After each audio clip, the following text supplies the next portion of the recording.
거룩하신 하나님을 찬양하는 우리 샬롬 찬양대, 감동적인 찬양을 주님께서 기쁘게 받아주신 줄 믿습니다. 사랑하는 성도 여러분, 하나님의 한없는 축복과 놀라우신 은혜가 그리고 주님의 평화가 오늘도 여러분과 여러분의 가정에 우리 교회 위에 충만하기를 주님의 이름으로 축복합니다. 토요일부터 설 연휴가 시작되죠. 그러나 주일 예배는 꼭 교회에서 드리시고 또 움직이시면 좋겠는데요. 고향에 가시거나 어르신들이나 가족, 친지들을 만나실 때에 여러분께서 주님의 사랑을 전하시는 축복의 통로들이 되시고 화평케 하는 그런 성도님들이 다 되어주시기를 바랍니다. 자, 그러면 우리가 1월에 주님의 평화 화평케 하는 성도, 그리하여 복을 받는 교회, 가치관의 전환을 통하여서 그렇게 하자 하는 말씀을 계속해서 주일과 신년 특세를 통해서, 부흥회를 통해서 전하고 있는데요. 그러면 구체적으로 어떻게 하면 우리가 화평케 하는 사람이 될 수가 있을까를 오늘 나눠보고자 합니다. 여러분 댁에 가셔서 오늘 말씀 앞선 3장을 쭉 좀 읽어보시면 좋겠는데요. 오늘 본문에 앞선 야고보서 3장의 말씀들은 우선 말과 혀의 중요성에 대해서 말씀하고 있습니다. 말 실수를 경계하고 혀를 통제할 수 있는 사람이 없으므로 늘 조심해야 한다라는 말씀을 하고 계시죠. 여러분, 사람들과 어울리기 좋아하는 사람들은 대화도 좋아합니다. 근데 이야기를 많이 하다 보면 다른 사람의 험담도 하게 됩니다. 남의 험담을 왜 할까? 심리학자들의 이론에 의하면 이게 인간적으로는 상당히 자연스럽다라고 합니다. 이 험담을 하다 보면요, 되게 높은 사람이, 내가 평소에 좀 시기하고 질투하고 감히 넘볼 수 없는 사람이 험담을 하면 그 사람이 낮아지는 것 같은 착각을 느끼게 되고 나는 높아지는 것 같은 그런 심리가 된다라고 합니다. 그러니까 스트레스 해소도 되고 뒷담화를 하다 보면은 상당히 건강에도 도움이 되고 상당히 심리적으로도 그렇다라는 이야기를 합니다. 그러나 비록 그렇다고 할지라도 우리는 그리스도인이기 때문에, 여러분 말씀드리지 않았습니까? 그리스도인은 본성대로만 하는 사람은 아니에요. 강물에 흘러가듯이 그냥 떠내려가는 세파에 나를 맡기고 흘러내려가는 사람들 아니에요. 남들이 다 험담하고 욕하고 비난하고 거짓말도 하고 유언비어도 만들어서 유포하고 한다고 해서 우리가 똑같이 그렇게 해서는 안 되는 것입니다. 우리는 때로는 물결을 거슬러 올라가는 연어처럼 저 높은 곳을 향하여 자기를 쳐서 복종시키면서 하나님의 말씀과 뜻대로 살아야죠. 그러려면 험담을 자제해야 한다라는 것입니다. 여러분, 대통령은 나를 욕하지 않는데, 대통령이 나를 욕한 적이 없는데 나는 대통령을 욕한다. 그 심리는 내가 이길 수 없고 내가 넘볼 수 없고 가장 높은 곳에 있는 사람을 욕함으로써 그 사람을 억누르고 내가 높아지는 그런 심리적인 착각을 얻게 되고, 그런 가운데 유익을, 내가 만족을 어느 정도 얻게 된다라는 것인데요. 여러분, 이런 것들이 결코 하나님 보시기에 좋은 것이 아니라는 것입니다. 인간적으로는 자연스러울지 모르지만 하나님 보시기에 기뻐하시고 좋아하시고 인정하시는 언행이 아니다라는 것입니다. 사랑하는 성도 여러분, 설 연휴에 우리가 이제 오랜만에 가족도 만나고 친척도 만나고 친구들을 오랜만에 고향에서 만난다고 합시다. 우리가 어떻게 대화해야 할까요? 하나님의 말씀 전하고 위로하고 축복하고 기도해주고 정말 좋은 말로 북돋아주고 응원하고, 그렇게 해서 화평케 하는 성도가 되는 저와 여러분 될 수 있기를 주님의 이름으로 축복합니다. 전에 섬기던 교회 어느 참 훌륭한 권사님께서 저에게 이런 말씀을 해주신 것이 기억납니다. 이분이 큰 부자였어요. 근데 이제 사업에 남편이 망했어요. 믿었던 사람에게 배신을 당해서 충격으로 뇌졸중으로 쓰러져서 그만 돌아가시고 말았습니다. 그렇게 되자 아들도 충격을 받아서 장남이 그만 똑같이 뇌졸중으로 쓰러져서 이제 반신불수가 되었어요.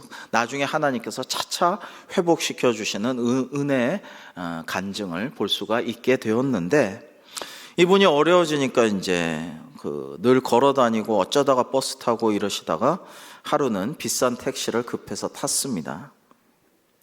타자마자 근데 그 택시 기사분이 대통령이 어떻고 정부가 어떻고 하면 찢어 죽일 놈, 삶아 죽일 놈, 심하게 욕을 하고 저주를 퍼붓더라는 거예요. 너무 그렇게 계속 저주를 하는데 권사님이 다 듣고 나서 가만히 권면하였답니다. 우리 기사님은 참 건강하신 분 같아요. 팔다리도 튼튼하니까 이렇게 운전도 잘 하시는 거겠죠. 그런데 저는 아픈 가족이 있어서 치료하느라고 너무나도 오랜 시간이 걸렸고 지금도 아들이 회복 중입니다. 그 많던 재산을 치료비에 다 쓰고 지금은 집도 옮겨서 좁은 방에서 살고 있어요. 그러나 저는요, 늘 날 구원하신 하나님, 회복시켜 주시는 하나님, 제가 이렇게 어려운데도 전도하면 전도가 되는데요, 언제나 하나님의 그 놀라우신 역사하심에 감사하며 살아요. 얼마나 감사한지 몰라요. 기도하고 묵상할 때마다 감사할 것이 자꾸만 더 나오고 그래서 늘 고마워요. 기사님께서도 건강하시니까 얼마나 좋으세요. 감사하시기 바랍니다. 감사할 제목들이 있을 텐데 한번 생각해 보시고 감사하기 바랍니다. 너무 심한 말씀으로 불평하기보다, 원망하기보다 감사하시는 생각을 하시고 감사하시는 말씀을 하시고 감사하는 마음으로 사시면 참 좋겠어요 라고 정말 진심으로 권면을 했다고 해요. 근데 이 권사님 늘 말씀 묵상하시고 기도 많이 하시고 봉사와 전도도 많이 하시거든요. 그러니까 영적인 권위가 있는 권사님이에요. 이 권사님이 진심으로 권면하니까 그 험한 말과 욕과 저주를 퍼붓던 기사분이 숙연하게 그 말씀을 다 듣더니 공손하게 감사합니다 인사하면서 잘 알겠습니다, 손님 말씀대로 제가 그렇게 하도록 노력하겠습니다 라고 대답을 했다라는 이야기를 들었어요. 여러분, 바람의 딸, 요즘은 잘 안 나오는데 옛날에 유명했죠. 한비아 씨 아시죠? 이분은 여행을 너무 좋아해서 여행에 미쳐서 온 세계 여행을 다녔어요. 근데 오지 여행을, 이제 여행 다니다 보면 뭐 선진국만 다닙니까? 오지가 더 재밌다. 그래서 오지를 다니다가 거기에 불쌍한 아동들을 보면서 이제는 구호 활동가로 거듭나서 그렇게 살아가고 있습니다. 제가 한비아 씨 책들 읽다가 가장 기억에 남는 부분은 이거예요. 오지에 가서 콜라를 마시는데, 그거 말고요. 그 말 말고, 원고에 없는 얘기를 하니까. 정말 그 콜라를 무더운데 아주 어려운 제3세계 가서 콜라를 하나 따가지고 그 주인이 또 콜라병 자기 가지려고 따서 큰 컵에 부어주고 콜라병 가져갔어요. 콜라를 맛있게 그 무더위에 먹는데 지나가던 어려운 애가, 참 구걸하는 애가 지나가는 걸 봐요. 너무 불쌍한 마음이 들어서 너 일로 와 콜라 줄게. 나는 늘 마시는 거 콜라인데 이 남은 거 너 마셔. 이랬더니 걔가 한 모금 홀짝 마시고 맛있다, 이렇게 맛있는 음료가 있나. 그러면서 구걸하던 주머니에서 주섬주섬 깜장 비닐 봉다리를, 여기서는 봉지라기보다 봉다리죠, 까만 비닐 봉다리를 구겨진 거를 펴가지고는 콜라를 부어요. 거기다가 구멍은 안 났어 마침. 그거를 묶어가지고 가요. 그래서 왜 김 빠지면 콜라란 건 맛이 없단다, 여기서 다 먹어야지. 그랬더니 이 콜라 너무 맛있어서 집에 가서 제 동생에게 꼭 주고 싶어요. 김 빠져도 좋아요. 이걸 꼭 맛보게 해주고 싶어요. 제 동생 저와 마찬가지로 코카콜라 맛본 적이 없거든요. 그게 기억이 납니다. 한비아 씨는 이런 말을 했습니다. 이제 한번 화면을 보시죠. 누군가가 많이 가졌다는 것은 나보다 없는 사람을 돕는 것이며 인격이 훌륭하다는 것은 내가 들은 이야기를 남에게 옮기지 않는 것이다 라고 말한 적이 있는데 참 옳은 얘기면서도 어려운 이야기입니다. 험담을 하면 스트레스는 풀리지만 이것이 자기의 문제, 나의 인격의 문제를 드러내게 되고요. 또 험담으로 인해서 그 험담의 대상이 되는 사람을 인격적으로 죽이는 일이 되고 또 그 얘기를 누군가가 듣게 되면은 잘못된 편견을 가지고 그 다른 사람도 상하게 돼요. 나아가 그 얘기를 한 나의 인격도 손상을 입습니다. 적어도 3명 이상을 죽이게 만드는 일이 험담이죠. 그래서 이게 인간적으로는 자연스러울지 몰라도 그리스도인으로서 주님의 제자로서 늘 우리가 생각할 것은 나의 말과 행위를 하나님께서 인정하실까, 기뻐하실까, 원하실까, 칭찬하실까? 이걸 생각하면서 우리가 해야 된다라는 것입니다. 문제는 앞선 야고보서의 말씀을 보면 내 혀를 내가 좀처럼 제어할 수가 없다라는 거예요. 오히려 혀가 나를 이끌고 갑니다. 자녀 교육할 때도 그래요. 막 뭐라고 하다 보면은 말하다가 탄력받습니다. 그래서 안 해도 될 비난도 하고 옛날에 했던 말도 끄집어내고 더 나무라다가 상처를 주죠. 그거를 자제해야 되거든요. 그래서 말과 혀를 제어하기가 참 어렵지만은 우리는 하나님을 찬양하는 거룩한 입술로 사람들을 정죄하고 비난하고 험담하지 말아야겠으며 또 달콤한 생명수 말씀을 마시고 그것을 읽고 합독하고 암송하는 하나님의 말씀의 권능을 부르짖는 우리의 말과 혀를 통해서 다른 사람을 위로하지는 못할지언정 힘을 주지는 못할지언정 욕하거나 저주하거나 하지는 말아야 되겠습니다. 우리 입으로 생수를 내야지 쓴물을 내는 일이 없어야 할 것입니다. 오늘 말씀은 지혜와 화평을 연관해서 말씀하고 있는데요.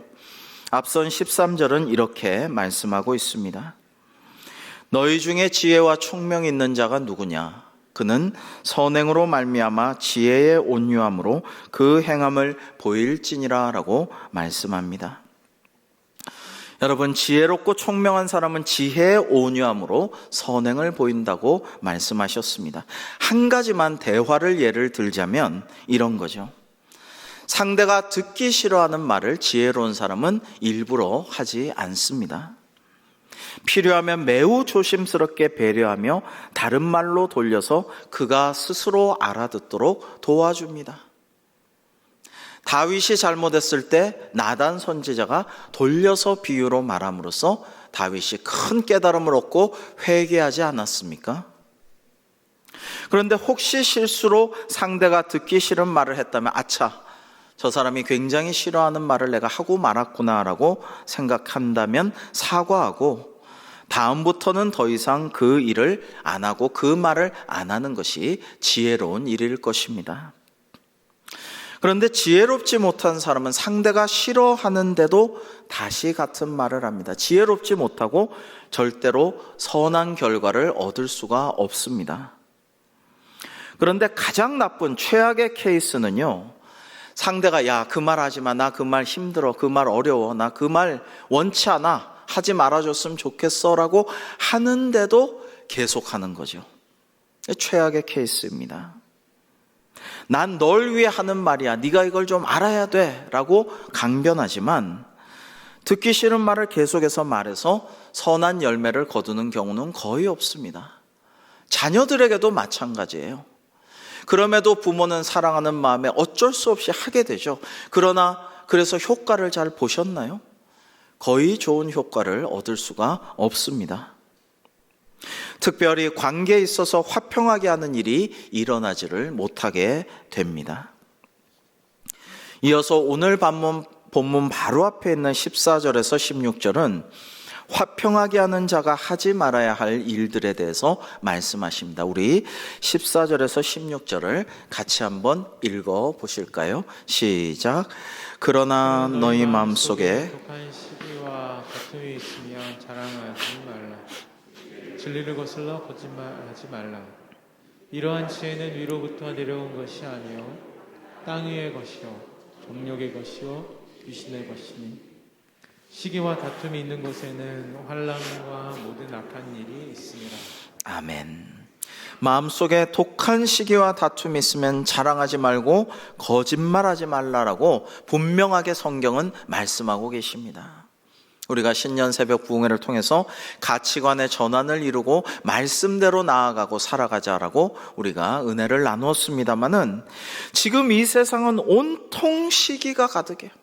서로 시기하고 그저 윗사람조차 아랫사람을 질투하고 참 어쩌면 이런 세상인가라는 생각을 하게 됩니다. 그 시기가 독합니다.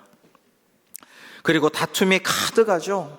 서로 싸워요. 여기저기 싸워요. 남녀 간에도 싸워요. 부부 간에도 싸우고요. 부자 간에도 모녀 간에도 싸워요. 예전에는 부모와 자식이 그렇게는 안 싸웠는데 요즘은 정말 살벌하게 싸웁니다. 그리고 자기 편끼리도 싸웁니다. 뭐 네 편 내 편이 없이 싸웁니다. 너나 없이 싸웁니다. 그리고 자랑과 거짓말이 가득하죠. 온통 자랑하려고 해요. 어디 식사 가면은 밥 숟갈 뜨려고 잠깐만 사진 찍어야 돼. 그래. 항공샷이야. 위에서부터 상 전체를 탁 찍어가지고 SNS 올려야 돼. 뭘 그렇게 자랑하려고 하는지, 그렇게 자랑하고 좋아요를 받아야 하는지 모르겠어요. 여러분, 그리고 가장 문제는 거짓말이에요. 진리를 거슬러 거짓말하지 말라 그랬는데 거짓말이 만연합니다. 존경받아야 할 사람도 윗사람도 지도자들도 다 거짓말합니다. 거짓말하고 사과도 안 합니다. 고칠 생각도 안 합니다. 그냥 그대로 밀어붙입니다. 여러분, 우리 그리스도인이 진리와 정직함으로 화평하게 하는 사람이 되어야만 하는 이유가 여기에 있습니다. 비록 부족하지만 지금은 우리가, 성도가, 비록 완전하진 않지만 그래도 교회가 이 세상의 유일한 희망인 줄로 믿습니다. 우리부터 정직하고 우리부터 거짓말하지 아니하고 우리부터 시기와 다툼을 그치고 자랑하지 않고 화평케 하는 사람이 되어야 돼요. 그래야 세상을 구원할 수가 있어요. 17절 오늘 본문의 말씀은 이렇게 시작합니다. 오직 위로부터 난 지혜는 첫째 성결하고 화평하게 하는 자는 우선 성결해야 합니다. 독하고 악하고 거짓된 것들을 버리고 그런 것들이 지혜로운 것 같고 이득이 될 것 같아도 그런 세상의 지혜로 활동하고 그런 걸로 싸워야 적들을 물리치고 억누르고 내가 이기고 유익을 얻을 것 같지만 하나님이 기뻐하시지 않습니다. 그런 것들은 과감히 버리고 세상적인 것, 악마적인 것, 여러분 이런 것들이 땅 위의 것이고 정욕의 것이고 귀신의 것이라고 하지 아니하셨습니까? 사탄 마귀는 처음부터 살인자요 거짓말하는 자라고 하셨지 않습니까?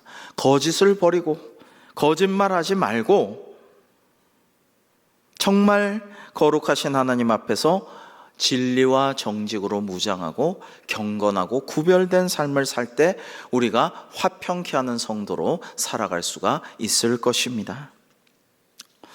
여러분, 그리고 지혜를 늘 구해야 돼요. 뭘 할 때 그냥 막 하지 말고 막 밀어붙이지 말고 무조건 열심히 뛰어들지 말고 지혜롭게 한번 생각하고 묵상하고 말씀도 생각하고 좀 기도하고 하나님의 지혜를 구하고 움직이면 좋아요.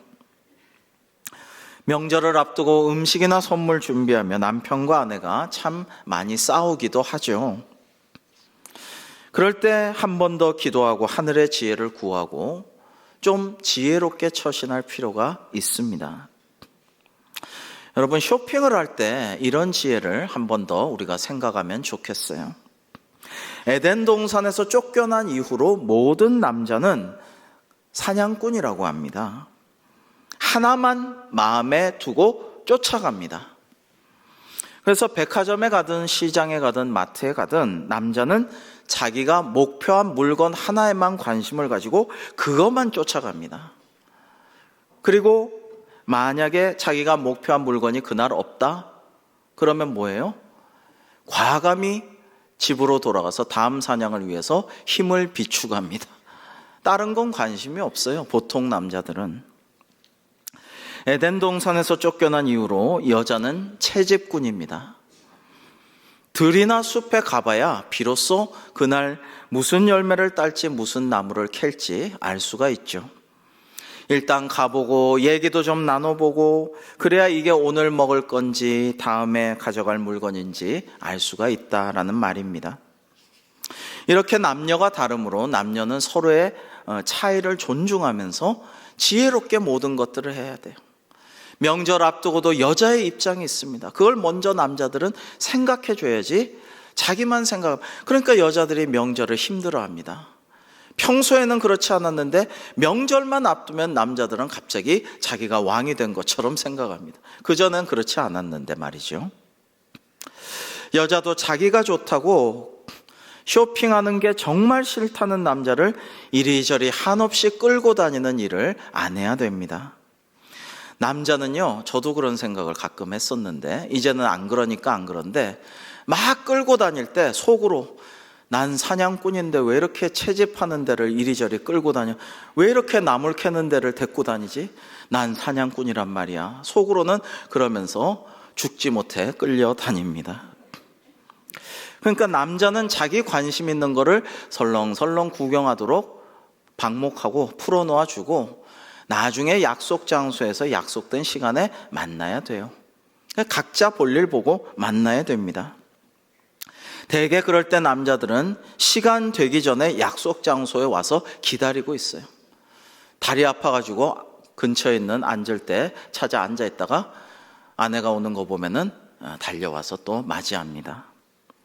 근데 아내는 엄청 뒤늦게 아쉬운 듯이 나타나곤 하는 경우가 많은데 그러지 말고 이제 정확하게 시간 지켜 돌아와서 들고 갈 짐들 남자에게 들고 가라 하고 돌아가면 되는 거죠. 여러분, 지혜라는 단어가 야고보서에서는 바울 사도에게서 성령님의 작용으로 서술된 모든 것을 포괄을 하고 있어요. 그래서 야고보서에서 지혜는 중요합니다. 지혜는 온유함, 순수함, 긍휼함, 무엇보다도 화평을 도모하려는 자세에서 드러나게 됩니다. 의의 열매는 의로운, 즉 모범적인 삶의 열매를 의미하죠. 그 열매들은 17절에 나온 것들입니다. 화평하고 관용하고 양순하며 긍휼과 선한 열매입니다. 우리 17절 다음에부터 한번 읽어봅시다. 시작. 다음에 화평하고 관용하고 양순하며 긍휼과 선한 열매가 가득하고 시없나니. 아멘. 이렇게 할 때 화평하게 하는 자들은 화평으로 심어 의의 열매를 거두느니라 라고 말씀하십니다. 여러분, 우리는 나만 하나님과 화목하여 평안함과 복을 누릴 것이 아니라 우리 가정에 돌아가서는 가정을 화목하게 만들고 평안하게 만들어 복을 받게 하고 직장에서 이웃에서 이 사회에 그런 화평케 하는 성도의 역할을 감당해야 할 것입니다. 먼저 형제와 화목한 후에 하나님께 예물을 드리라고 주님께서는 말씀하셨죠. 우리가 남과 화목하게 될 때에 하나님께서 우리의 예물도 기뻐 받으시고 우리의 예배가 진정한 예배가 된다라는 말씀입니다. 어떤 사람이 고급 뷔페 음식점을 열었는데 이 돌아다니면서 이렇게 주인이 보니까 손님들이 유독 싱싱한 연어회를 갖다 놓자마자 줄 서서 막 가져가요. 쓸어가요. 많이들 드세요. 이제 새로 개업했는데 많이 앞으로 이용해 주세요. 흐뭇해하면 좋을 텐데 주인이 아까운 생각이 들었어요. 그래서 연어 매장 앞에다 이렇게 써놨어요. 하나님이 보고 계시니 먹을 만큼만 가지고 가십시오. 너무 쪼잔하고 째째한 주인이에요. 하나님의 이름을 망령되이 일컫고 하나님을 함부로 남용했어요. 괘씸한 주인인데 가만 생각해 보니까 좀 떨어진 곳에 훨씬 더 비싼 바닷가재 코너가 있다는 게 생각이 났어요. 아, 큰일 났다. 빨리 거기 가서 거기부터 썼어야 되는데 내가 연어 코너부터 썼구나. 그래서 펜을 챙겨가지고 종이를 챙겨서 갔어요. 갔더니 이미 이런 글이 쓰여 있었다고 합니다. 마음껏 가지고 가십시오. 하나님은 연어를 지키시느라 바쁘십니다. 라고 그렇게 누군가가 써놨다라고 합니다. 여러분, 이 부패주의는 음식을 아끼려고 망령되이 하나님의 이름을 함부로 남용하다가 본전도 못 찾고 안타까운 일을 보게 되었는데요. 이 말씀을 생각하면서 웃기는 얘기지만 좀 진리가 담겨 있다는 생각을 해요. 그것은 하나님께서는 연어 앞에도 계시고 바닷가지 앞에도 계시다라는 것입니다. 하나님은 뷔페 주인 앞에도 계시고 손님 앞에도 계시다라는 것입니다. 하나님은 안양집에도 계시고 고향집에도 계십니다. 하나님은 지금 여기도 계시고 멀리서 영상 예배하는 해외 유학생과 우리 성도님, 군에 있는 형제에게도 계십니다. 여러분, 거룩함이라는 것은요, 어떤 특정 장소가 아니라 하나님과의 관계에서 비롯됩니다. 하나님께서 너희가 나를 찾고 찾으면 만나리라라고 말씀하여 주셨죠. 구약시대 하나님은 지성소에서만 계신 걸로 잘못 인식했지만 하나님께서 그곳에만 갇혀 있을 수가 있나요? 하나님의 이름을 두는 곳이라고 말은 했지만 주로 그런 생각에 빠져 있었습니다. 그러나 예수님께서 십자가에 못 박히셔서 휘장이 찢어지면서 지성소가 드러난 후에는 관계가 장소보다 더욱 중요합니다. 하나님과 내가 거룩한 관계를 맺는 곳 어디나 그곳이 지성소가 되는 것입니다. 그래서 제가 이사예배, 계엄예배 같은 데 가면 이런 말씀으로 설교하고 축복송을 부르는데 은혜가 됩니다. 이곳에 하나님께서 임재하여 주옵소서. 여러분, 이번 신년 새벽 부흥에도 많은 분들이 댁에서 경건하게 똑같이 교회에 나오기가 좀 어려운 분들께서 영상 예배를 드렸어요. 멀리 계신 분들도 그런 영상 예배 드리고 은혜 받았다고 말씀하시고 전화를 주셔서 제가 참 감사했습니다. 물론 코로나 시기를 지낸 우리는 다시 성전에서 드리는 대면 예배를 회복하기 위해 지금 힘써야 할 때입니다. 그러나 때로는 장소보다 관계가 더 중요한 상황도 있기에 우리는 명절, 이번 설이 주일이죠. 이런 명절이나 매월 한 번은 주일에 가족과 만나서 가정 예배를 드리는 것도 중요합니다. 하나님께서는 내가 거룩하니 너희도 거룩하라고 말씀하십니다. 그런데 우리가 노력하고 기도해도 거룩해지기란 참 어렵죠. 그러나 우리가 경건해질 수는 있습니다. 삼가 조심하며 끊임없이 노력하여 하나님의 마음을 기쁘게 해드리는 경건의 모습과 경건의 진심으로 나아갈 수는 있다라는 거예요. 특별히 하나님을 사랑할 뿐만 아니라 아울러 이웃을 내 몸처럼 사랑하라는 말씀을 준행하려고 애쓸 때 그것이 참된 경건이라고 야고보서는 말씀하고 있습니다. 여러분, 하나님께서는 또 자녀인 우리가 서로 싸우고 다툴 때 가장 슬퍼하시고 자녀인 우리가 우애 있고 사랑하고 축복할 때 화평을 이룰 때 가장 기뻐하실 것입니다. 주 예수님은 그래서 몸소 이렇게 하셨고 이런 것을 기뻐하십니다. 우리 골로새서 1장 20절 말씀을 합독하시겠습니다. 골로새서 1장 20절 시작. 그의 십자가의 피로 화평을 이루사 만물 곧 땅에 있는 것들이나 하늘에 있는 것들이 그로 말미암아 자기와 화목하게 되기를 기뻐하심이니라. 아멘. 그런 주님께서 우리에게 이렇게 명하십니다. 마태복음 5장 9절 주님의 말씀입니다. 마태복음 5장 9절 시작. 화평하게 하는 자는 복이 있나니 그들이 하나님의 아들이라 일컬음을 받을 것이며. 아멘. 또 성경은 우리에게 이렇게 권면하십니다. 우리 하나하나 같이 읽어 보시겠습니다. 시편 34편 14절입니다. 시작. 악을 버리고 선을 행하며 화평을 찾아 따를지어다. 아멘. 베드로전서 3장 11절입니다. 시작. 악에서 떠나 선을 행하고 화평을 구하며 그것을 따르라. 로마서 5장 1절입니다. 시작. 그러므로 우리가 믿음으로 의롭다 하심을 받았으니 우리 주 예수 그리스도로 말미암아 하나님과 화평을 누리자. 로마서 14장 19절입니다. 시작. 그러므로 우리가 화평의 일을 과 서로 덕을 세우는 일을 힘쓰나니. 아멘. 마지막으로 우리 성령의 열매가 이런 것이다. 다시 한번 묵상하며 함께 합독하시겠습니다. 갈라디아서 5장 22절 이하입니다. 시작.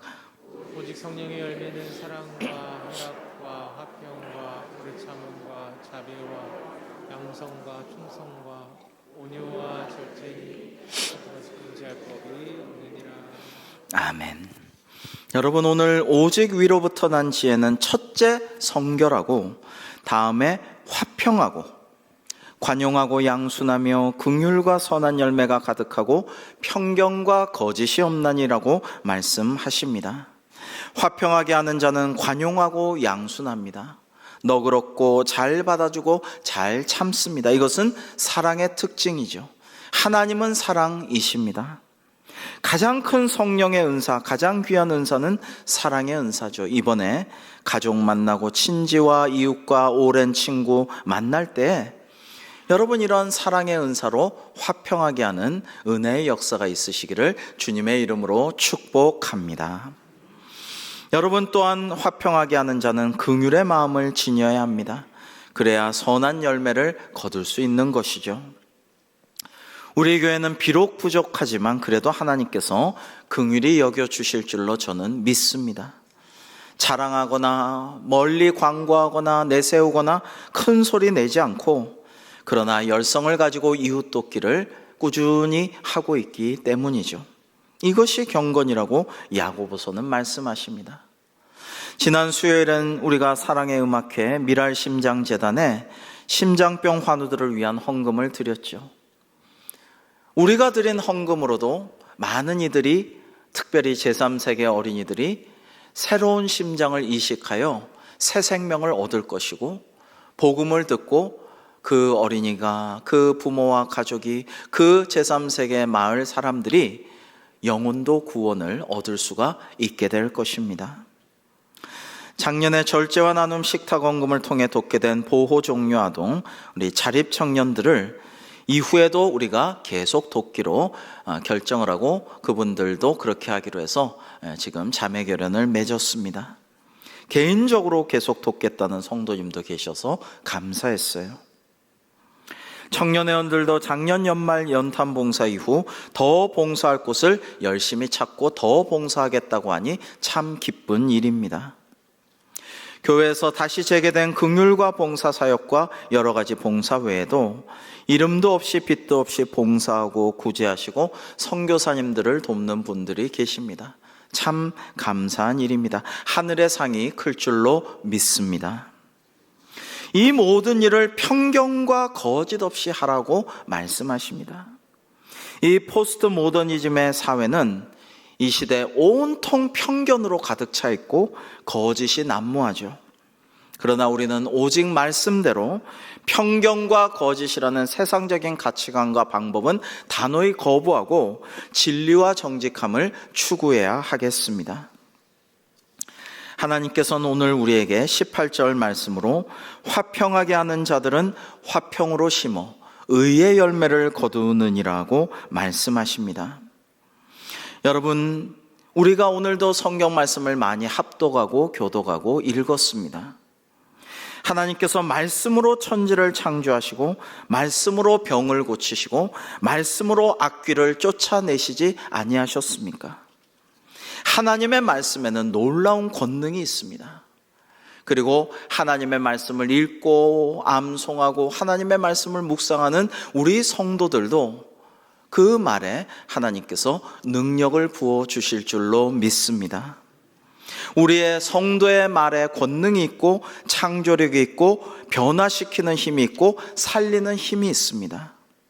그러므로 이번 설 연휴에 우리가 가족들 만날 때, 친지를 만날 때, 고향 친구들을 오랜만에 만날 때 이 좋으신 하나님의 사랑의 말씀들을 전하시고, 그리고 성령님의 크신 능력을 간증하시고 위로하시고 축복하시고 기도해 주시고 말씀 구절을 읽어주시고 암송해서 들려주시고 대화 중에 끼워 넣어서 깨닫게 하시고, 여러분, 이런 말을 통해서 또 섬기는 행동을 통해서 화평케 하는 성도의 사명을 감당하여 하나님께 영광을 돌려드리는 저와 여러분, 우리 대광교회가 되기를 주님의 이름으로 축복합니다. 기도하겠습니다. 하나님 아버지, 오늘 주신 말씀대로 저희들 딱딱하게 굳어버린 사람의 마음을 하나님의 말씀으로 녹이고 둘로 나뉜 것을 하나 되게 하며 증오하고 갈등하고 대립되는 이들을 화평하게 하는 저희들이 될 수 있도록 사용하여 주옵소서. 그리하여 하나님 홀로 영광 받아 주시고 저희들에게 칭찬과 상급을 크게 내려주실 줄로 믿사오며 하나님의 축복의 통로, 화평하게 하는 자로서 귀하게 쓰임받는 저희들 될 수 있도록 사용하여 주옵소서. 예수님의 이름으로 기도하옵나이다. 아멘.